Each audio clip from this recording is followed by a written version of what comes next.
Hello, I'm Donna Bell. And I'm Darren Elizaris. And we want to welcome you to This Week in the Valley. Let's meet some people who are making a real difference in our community and learning about events taking place right here in our own backyards. We have a great show, and joining us this week are Arin Yount with the Shrine Circus, Carol Klingsmith with another healthy living tip on public restrooms, Jean Jones with volunteering in the Valley, and her guest Tracie Moore, and the 4-H coordinator with the University of Missouri Extension.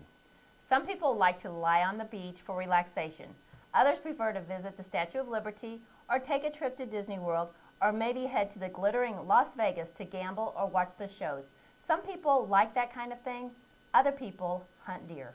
Those that don't hunt may not realize what it's like out in the woods. They don't know the pleasure hunters derive from primitive camps in the boonies, from watching the sunrise and seeing the day come to life. The adrenaline rush of watching deer in the wild, unaware anyone is watching them. Deer hunting, for some, is simply a mechanical exercise that hopefully results in venison in the freezer. That, of course, is part of what all deer hunters are out there for, but most find something more out in the woods while hunting. It's about the camaraderie they feel when camping and hunting with good friends and family. It's about the elation of making a kill. It's about watching a doe with her young offspring, knowing that they will not shoot, but experiencing a rush just the same. It's about all the other wildlife they see while hunting. But deer hunting is not for everyone. For those who try it and like it, say it's the best medicine around. Time spent hunting deer is good for learning, reflection, meeting new people, returning to our ancient hunting roots, and yes, for stocking the freezer with deer meat for the coming year. I am a hunter myself, and I do really appreciate the outdoors and getting out, and it's kind of my solitude out in a stand and going through, and my family does partake in it all together. So does your kids like deer meat? They do. Well, we make jerky, so they enjoy that. So yeah, we go through. You know, and again, I appreciate the outdoors, and I am thankful that hunters help control the deer population. And at this time of the year, chances of hitting a deer on the highway are extremely high. Between youth season, bow season, mating season, and farmers in the field, the deer are extremely active. When driving, be prepared, especially at dusk and dawn, and make sure you keep an eye out for deer. If you see a deer while driving, slow down. Watch for the rest of the gang because they rarely travel alone. When you see a deer, stay the course, brake firmly and calmly, and stay in your lane. Swerving could make you lose control of your vehicle and turn a bad situation much worse. Not to mention, deer are unpredictable, and you could swerve directly into their changed path. Honk. Some experts recommend that one long blast of the horn will scare the deer out of the road. But don't rely on hood whistles or other devices designed to scare off deer. And always wear your seatbelt. It may not prevent a collision, but if the inevitable happens, a seatbelt can reduce the injuries. Deer hunting gives new stories to tell, new memories to savor, great pictures, and a new peace within the hunters themselves. Looking forward to seeing the pictures and hope that the deer you get is not with your vehicle. It is also at this time of the year that every 5th grader in the area gets to go to the Shrine Circus and see wild animals other than deer. Our first guest is Arin Yount, Shriner member and circus coordinator for this area. Well, the Shriners International Club has been around for a long time, and they do some amazing things. And I'm pleased to have Arin Yount join us. And Arin is been with the Shriners for 8 years and is currently the vice president. And he also has another office, and he's the office chairman, the Onion chairman. So and circus chairman. And circus chairman. You have lots of hats. We have several. Our membership is up in years, and we need some younger members. Always looking for younger members. So we have to double up a lot of times to get everything covered. Yes, yes. Well, you have the Shrine Circus coming up for the area 5th graders. That's always a big, big event, and what a great time for these kids. The Shrine Circus has been around for several years.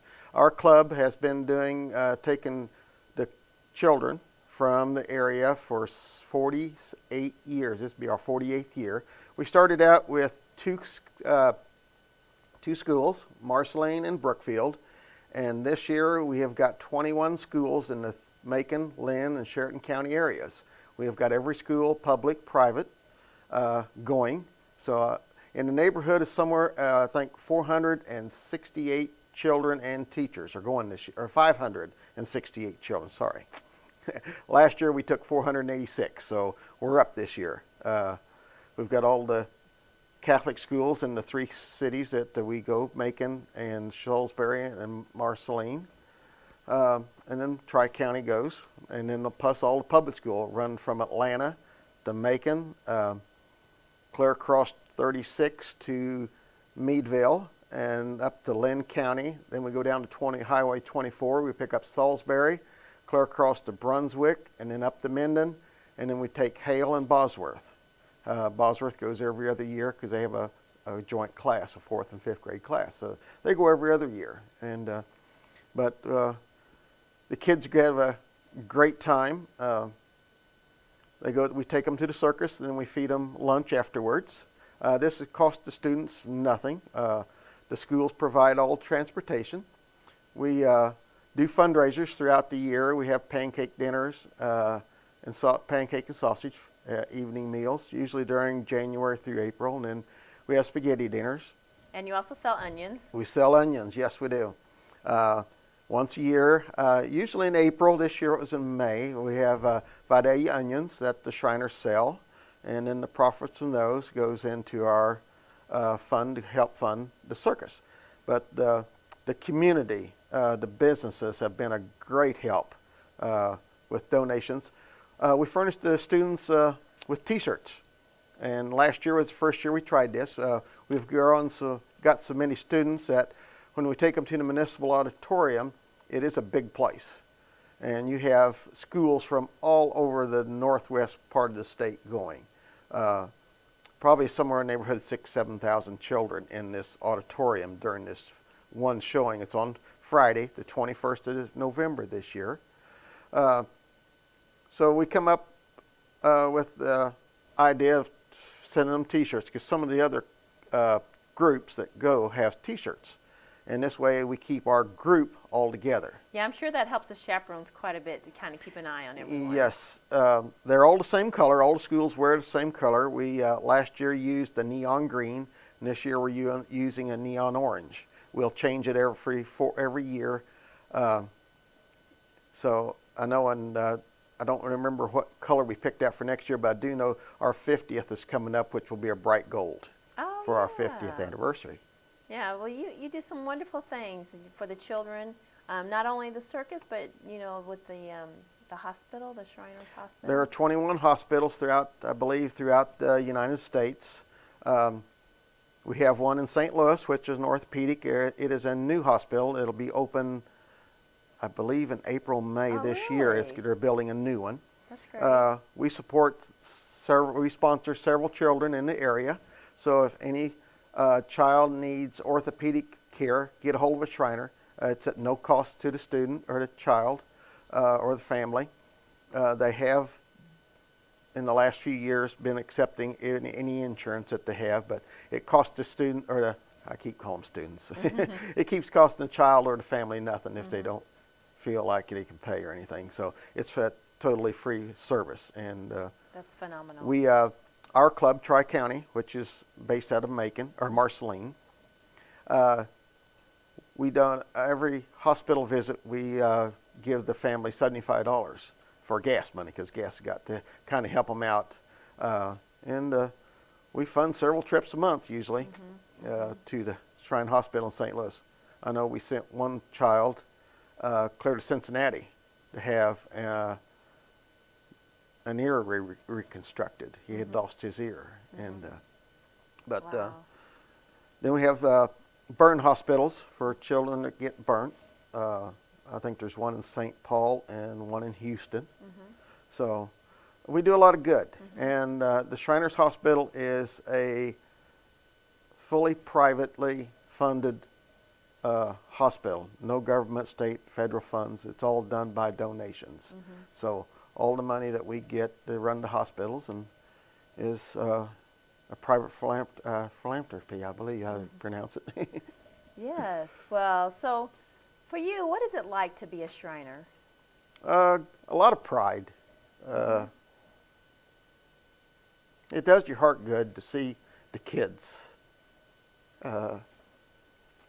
having a good time, enjoying themselves, and giving back to the community. I think that's more than anything.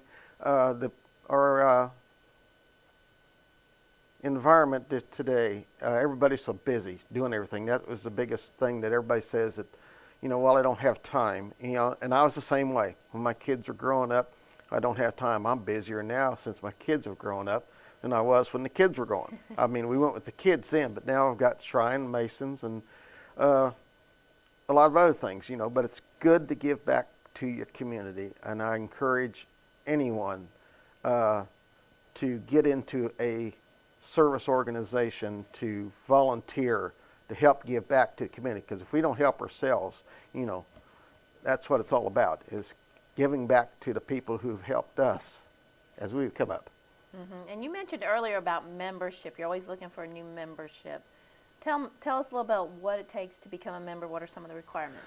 The major requirement is to be a Master Mason. You have to be a Master Mason, and then have a sponsor in a shrine to sponsor you.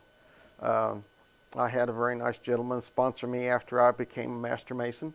And to be a Master Mason is to ask for a petition and join. I mean, that's about all it boils down to. You have to ask a member to join. I mean, there's believe in God and your country, and that's about it, besides the dues. Everybody has dues. Well, I know you focus a lot on the kids, and you all have a lot of fun. I see you at parades, and it always seems like the Shriners are having a great time. You do a lot of great things. You also started something new in Salisbury with the parade this past September. Yes, we have a young girl down there that has had a lot of work done, and some people got together and started a tractor pull, and then all the proceeds from the tractor pull went to the Shrine Hospital. And then this year, Don Reed, who is a member of Tri-County and I think Coon Creek down there, which is in Macon, or Randolph County, Sheraton County, got together and done a phenomenal job of getting a parade started in conjunction with the tractor pull. And this year was our first year. I believe we had somewhere in the neighborhood of 90 Shriners down there from various towns and groups. Our parade unit, which is the trikes, we used to have little fire trucks, and we've all got old enough and stoved up enough we could get in, but we had trouble getting out. So we went to the trikes to make it easier for us to ride and to get along, get around. I do miss the fire trucks, but those bikes, the trikes those are nice. Yes, they are. They made it really where a lot of our older fellas can ride now, and I mean, it's fun, and it's busy during the summertime. I mean, a lot of times you'll be gone 2-3 weekends a month because we parade mainly in the summertime, and we have a lot of things going on. Sometimes we have 2 parades a day. I know Huntsville and Keatsville, we have 2 parades a day. That day, and but we're already planning, or Don's already working on next year's parade down at Salisbury. We're going to be bigger and better, I hope. Get the 5th grade class that went to the circus this year to end the parade with their shirts on. I think we had 43 sponsors this year for our shirts. And we're always, like I said, always looking for new sponsors. And we put the sponsor's name on the back of the shirt for them. And it kind of gives them some advertisement and gives the kids something. And we encourage our students to make sure they thank the sponsors, not just once, continually, and tell them, to thank them for the support. I know without the sponsor support, it would be, we could take them to the circus, but it would be difficult to do a lot of the other things that we do to give them the shirt and the meals and everything. So we have done it in the past, but we have grown so big that it takes a lot of help. Well, I know that you help create some great memories for these kids, because they always remember in 5th grade you get to go to the circus, and they remember that for many years. And it's a wonderful thing that you do, and that's coming up, this is November. November 21st is the day we go, and a week from this Friday, actually. It's next week from Friday. I know I went out looking for sponsors for the shirts. I run into a lot of people, a little younger than me, say, yes, when I was the 5th grade, I went to the circus. Last week, we delivered all the shirts last week to all 21 schools. And I had several teachers that went to the Shrine Circus. I know the elementary vice principal up here, she went to the circus. She remembered going to the circus. So, I mean, Brookfield had several teachers that, says, yep, when I was in the 5th grade, we went to the circus. So, and out in the community, and people remember this. I mean, this is something that, and a lot of children don't get to go to the circus, and but they have a fun day. Like I said, we take them. We've CC's over at Kansas City is a sponsor, and they do a good job. And we take them all to eat pizza afterwards. So we've had the kids really enjoy that. So. Wow. Well, it's a wonderful thing that you all do, and I know it does take a lot of work, a lot of raising of money, and a lot of sponsors' help. So just wanted to thank you for doing that for our kids. And if anyone has any questions or anything, is there a place they can go or somebody they can call? They can call me if they have any questions. Maybe about membership. My membership or anything else. I work out here at Long Branch State Park, so I mean I'm easy accessible. If you need to get a hold of me, you can call the park. They can get a hold of me then. Or anytime you see a Shriner with the little fez on, you can get a hold of any Shriner. I know Tri-County and Macon doesn't have a phone number, because we all have our cell phones. But we're very visible and easy to get a hold of. But no, we have fun, enjoy this. We're already working on next year's. It takes about a year. You got to plan about a year in advance, and our 50th is what the big one that we're starting to get the shirt design. It's going to be special. Oh yeah. Well, you're an organization that believes in giving, and you have a proud history, and you've made lots of great memories. And well, thank you. We appreciate that, and thank you for being here today. No problem. Anytime. Be more than glad to talk to you and visit with you anytime you want to. Thank you, Arlen. Thank you. Thanks, Arlen. I had the opportunity to chaperone several trips with my kids and had the absolute best time. Parents with upcoming 5th graders, if you get the chance to experience the Shrine Circus this year or any other year, go. It is an exciting time. I'll get to do it next year. Yeah. 5th grader. Well, it's a blast. It's such a good time for the kids and for the chaperones, and a great day out of school. Right. One of the least fantastic places in the entire world has to be the public bathroom when you have to use it. While you can find the occasional sparkly clean one, more often than not, you end up questioning if you can just make it home in time. Our next guest, Carol Klingsmith, joins us with another healthy living tip on avoiding germs in public restrooms. I'm Carol Klingsmith, and you are watching Healthy Living. In our last show, we talked about different ways that you could support your immune system and boost it to keep from picking up virus and bacteria and getting sick. So today I want to expound on one of those ways, and that was hand washing. When I've been in a public restroom, I notice that people will wash their hands and then they turn around and do things to contaminate them. So I wanted to kind of take you through a public restroom and just, these might be things that you already know, or maybe you can pick up a nugget here or there. So what I want you to remember as you watch this show is that clean and dirty. I'm going to try to remember to tell you when things are clean and things are dirty. So come on with me. We're going to go into the ladies' room here. And remember, this door is considered dirty because we don't know how many people have touched this door and what they've had on their hands. So follow me in. So we're inside the ladies' restroom. Now we want to remember the door is dirty. We don't know who's touched it, what bacteria is there. So we're going to go in. We're going to use the restroom. Now there's a lot of different restrooms. This is one of the old-fashioned ones that actually has the flush that you control. That's actually my favorite. The automatic flushing, let me tell you a couple of issues I have with it. One is, it used to be, I think they've fixed that, but when you'd sit down to go to the bathroom, if you moved, it would flush. So you'd get all wet, and all that is bacteria in the toilet. Gross. My other pet peeve, ladies, is that when someone hovers over the toilet and pees on it, and it's wet, and you come rushing in because you really have to go, and you just take your pants down and you don't even realize it's wet, oh, that's so gross. Or you bring your little child in and sit them on it and you realize it's wet. So please wipe it off if that's what you feel you need to do. Sometimes there are covers, sometimes there are not. I don't really have an issue personally of sitting on a dry toilet seat. My buttocks is intact and I feel like my immune system's pretty good. So we all have our different feelings about that, but that's just one of my pet peeves. So the problem sometimes with the automatic flush toilets is they flush before you're ready. So they might flush as you're getting up. And if you have a small child with you, just remember that that child's face is down at that level, and this is a toilet. So I would try to, if you have to take your little one into the bathroom with you, turn them away to the door as you're getting ready to get up. Make sure that they're protected.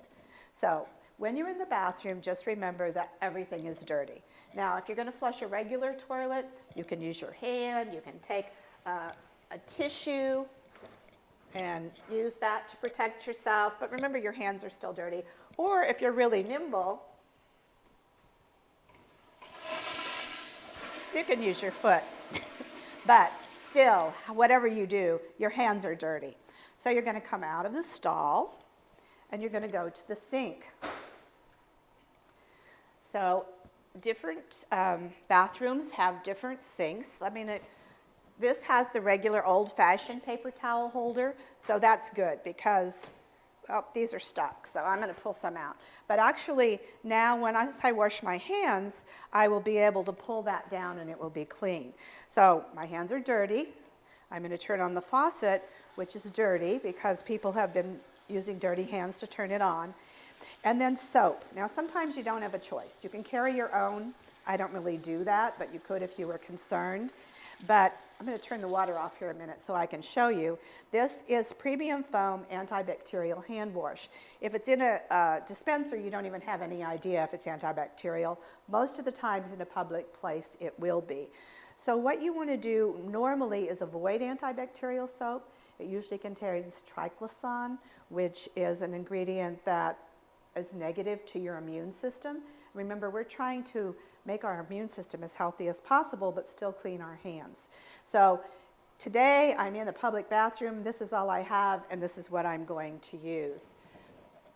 So I'm going to turn on the water. My hands are dirty. If I wait to turn on the water after I get soap, it's a little bit more difficult. So I'm going to turn on the water, warm water. If it's cold, if that's all you have, that's fine. If it's hot, your hands actually have their own protection, their own bacteria, their own mantle.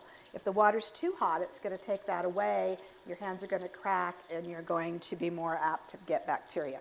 So you want to maintain that healthy mantle that your own body already has. So you're going to get some soap. Now remember, dirty, dirty, and now I'm washing my hands. So how long do you wash your hands? 15, 20 seconds. And I found that if you sing Row, Row, Row Your Boat, when I was singing, 1 round was 15 seconds, 2 rounds was 26 seconds, so you'd be right in there. So you want to get the soap off and the dirt, and you can just let the soap and the water run down towards the drain. And now I have clean hands, okay? But now what I see a lot of people do is go ahead and turn the faucet off, but the faucet was dirty. So you want to get your paper towels and go ahead, dry your hands, and turn your faucet off with your paper towel. Now, some paper towels have that dispenser. I will always go over and either try to make sure there's a paper towel there or use my elbow and bring the paper towel down so that when I'm ready, I don't have to touch the other parts of the paper towel holder. Then we're going to leave, and I just take my paper towel with me. And I've noticed a lot of bathrooms now are really good about having a trash can right near the door. If they don't, you can take the paper towel with you when you leave. But remember, clean hands, clean towel, just wiped off soap and water, dirty door. Because not everyone washes their hands who comes into the bathroom. So we don't know, and we don't know how often this is clean. So just open the door with your paper towel, and you can throw it in the trash or take it with you and make your exit. So hopefully you can pick up a nugget out of our hand washing demonstration. The most important thing to remember is hand washing is very important in protecting your safety and helping prevent disease. It's something very simple, and sometimes it's confusing. Which do I touch? What do I do? Just remember, clean hands, clean surface, dirty surface. So thank you for watching another episode of Healthy Living, and we hope you will join us again next time. This is Carol saying goodbye. Thanks, Carol. While it is true that public restrooms can be a source of germs, if used properly, you can make it unlikely that germs will be picked up.